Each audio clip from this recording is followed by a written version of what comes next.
शांताकारं भुजंगशयनं पद्मनाभं सुरेशं विश्वाधारं गगनसदृशं मेघवर्णं शुभांगं लक्ष्मीकान्तं कमलनयनं योगिभिध्यानगम्यं वंदे विष्णु भवभयहरं सर्वलोकैकनाथं। मंगलम भगवान विष्णु मंगलम गरुणध्वज मंगलम पुंडरीकाक्ष मंगलाय तनोहरि। ओम नमो भगवते वासुदेवाय। आज का दिन आप सभी के लिए मंगलमय हो। आज ज्येष्ठ माह के कृष्ण पक्ष की प्रतिपदा है। आइए सुनते हैं ज्येष्ठ मास कथा का पहला अध्याय, जो कि श्रीमद् भागवत महापुराण में वर्णित है। नारद जी ने कहा, युधिष्ठिर, हिरण्यकशिपु सोचने लगा, हो न हो मायावी विष्णु ने ही मुझे मार डालने के लिए यह ढंग रचा है, परंतु इसकी इन चालों से हो ही क्या सकता है। इस प्रकार कहता और श्रीनाथ करता हुआ दैत्यराज हिरण्यकशिपु हाथ में गदा लेकर नृसिंह भगवान पर टूट पड़ा। परंतु जैसे पतंगा आग में गिरकर अदृश्य हो जाता है, वैसे ही वह दैत्य भगवान के तेज के भीतर जाकर लापता हो गया।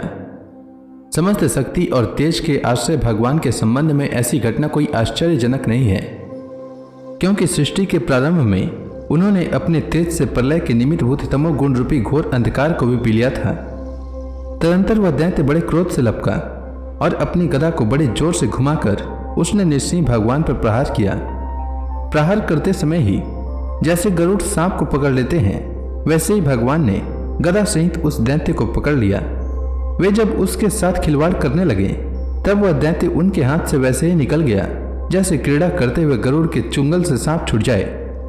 युधिष्ठिर, उस समय सबके सब लोकपाल बादलों में छिपकर इस युद्ध को देख रहे थे। उनका स्वर्ग तो हिरण्यकशिपु ने पहले ही छीन लिया था। जब उन्होंने देखा कि वह भगवान के हाथ से छूट गया, तब वे और भी डर गए। हिरण्यकशिपु ने भी यही समझा कि नृसिंह ने मेरे बलवीर्य से डरकर ही मुझे अपने हाथ से छोड़ दिया है। इस विचार से उसकी थकान जाती रही और वह युद्ध के लिए ढाल तलवार लेकर फिर उनकी ओर दौड़ पड़ा। उस समय वह बाज की तरह बड़े वेग से ऊपर नीचे उछल कूदकर इस प्रकार ढाल तलवार के पैंतरे बदलने लगा कि जिससे उस पर आक्रमण करने का अवसर ही न मिले। तब भगवान ने बड़े ऊंचे स्वर से प्रचंड और भयंकर अट्टहास किया, जिससे हिरण्यकशिपु की आंखें बंद हो गई। फिर बड़े वेग से झपटकर भगवान ने उसे वैसे ही पकड़ लिया जैसे सांप चूहे को पकड़ लेता है। जिस हिरण्यकशिपु के चमड़े पर वज्र की चोट से भी खरोच नहीं आई थी, वही अब उनके पंजे से निकलने के लिए जोर से छटपटा रहा था। भगवान ने सभा के दरवाजे पर ले जाकर उसे अपनी जांघों पर गिरा लिया और खेल खेल में अपने नखों से उसे उसी प्रकार फाड़ डाला जैसे गरुड़ महाविषधर सांप को चीर डालते हैं। उस समय उनकी क्रोध से भरी विकराल आंखों की ओर देखा नहीं जाता था। वे अपनी लपलपाती हुई जीभ से फैले हुए मुंह के दोनों कोने चाट रहे थे। खून के छींटों से उनका मुंह और गर्दन के बाल लाल हो रहे थे। हाथी को मारकर गले में आंतों की माला पहने हुए मृगराज के समान उनकी शोभा हो रही थी। उन्होंने अपने तीखे नखों से हिरण्यकशिपु का कलेजा फाड़कर उसे जमीन पर पटक दिया।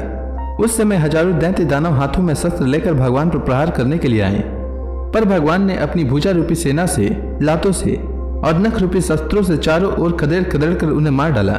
युधिष्ठिर, उस समय भगवान नृसिंह के गर्दन के बालों की फटकार से बादल तीतर बितर होने लगे। उनके श्वास के धक्के से समुद्र शुद्ध हो गया। उनके सिंहनाद से भयभीत होकर दिग्गज चिघाड़ने लगे। उनके गर्दन के बालों से टकराकर देवताओं के विमान अस्त व्यस्त हो गए। स्वर्ग डगमगा गया। उनके पैरों की धमक से भूकंप आ गया। वेग से पर्वत उड़ने लगे और उनके तेज की चकाचौंध से आकाश और दिशाओं का दिखना बंद हो गया। इस समय नृसिंह भगवान का सामना करने वाला कोई दिखाई न पड़ता था। फिर भी उनका क्रोध अभी बढ़ता ही जा रहा था। वे हिरण्यकशिपु की राजसभा में ऊंचे सिंहासन पर जाकर विराज गए। उस समय उनके अत्यंत तेजपूर्ण और क्रोध भरे भयंकर चेहरे को देखकर किसी का भी साहस न हुआ कि उनके पास जाकर उनकी सेवा करें। युधिष्ठिर, जब स्वर्ग की देवियों को यह शुभ समाचार मिला कि तीनों लोगों के सिर की पीड़ा का मूर्तिमान स्वरूप हिरण्यकशिपु युद्ध में भगवान के हाथों मार डाला गया, तब आनंद के उल्लास से उनके चेहरे खिल उठे। वे बार बार भगवान पर पुष्पों की वर्षा करने लगी। आकाश में विमानों से आए हुए भगवान के दर्शनार्थी देवताओं की भीड़ लग गई। देवताओं के ढोल और नगारे बजने लगे। गंधर्व राज गाने लगे। अप्सराएं नाचने लगी। इसी समय ब्रह्मा, इंद्र और शंकर आदि देवता, ऋषि, पितर, सिद्ध, विद्याधर, महानाग, मनु, प्रजापति, गंधर्व, अप्सराएं, चारण, यक्ष, किमपुरुष, वेताल, सिद्ध, किन्नर और सुनंद कुमुद आदि भगवान के सभी पार्षद उनके पास आए। उन लोगों ने सिर पर अंजलि बांधकर सिंहासन पर विराजमान अत्यंत तेजस्वी नृसिंह भगवान की थोड़ी दूर से अलग अलग स्तुति की। ब्रह्मा जी ने कहा, प्रभु आप अनंत हैं, आपकी शक्ति का कोई पार नहीं पा सकता। आपका पराक्रम विचित्र और कर्म पवित्र है। यद्यपि गुणों के द्वारा आप लीला से ही संपूर्ण विश्व की उत्पत्ति, पालन और प्रलय यथोचित ढंग से करते हैं, फिर भी आप उनसे कोई संबंध नहीं रखते, स्वयं निर्विकार रहते हैं। मैं आपको नमस्कार करता हूँ। श्री रुद्र ने कहा, आपके क्रोध करने का समय तो कल्प के अंत में होता है। यदि इस तुक्ष दैत्य को मारने के लिए ही आपने क्रोध किया है तो अभी मारा जा चुका। उसका पुत्र आपकी शरण में आया है। भक्त वत्सल प्रभु, आप अपने इस भक्त की रक्षा कीजिए। इंद्र ने कहा, पुरुषोत्तम आपने हमारी रक्षा की है। आपने हमारे जो यज्ञ भाग लौटाए हैं वे वास्तव में आपके ही हैं। दैत्यों के आतंक से संकुचित हमारे हृदय कमल को आपने प्रफुल्लित कर दिया। वह भी आपका ही निवास स्थान है। यह जो स्वर्गादि राज्य हम लोगों को पुनः प्राप्त हुआ है, यह सब काल का ग्रास है। जो आपके सेवक हैं उनके लिए यह है ही क्या?